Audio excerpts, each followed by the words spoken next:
Inflation is when you pay $15 for the $10 haircut you used to get for $5 when you had hair.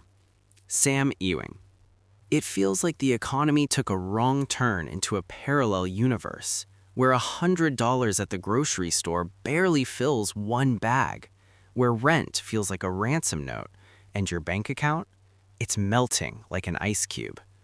We are living the sequel to the 1970s. Back then, inflation hit 14%. Today, it's sitting at 2.4% in the US, but food prices are up 3.3% globally. Too much money, not enough stuff. It's like trying to fit 100 people into an elevator built for 20. Here is the truth. Nobody knows exactly what happens next. Don't bet on one outcome. Build a boat that can sail through any storm. Manage your risks. Don't follow the crowd. Because while inflation erodes money, it can never erode what you know. Stay sharp.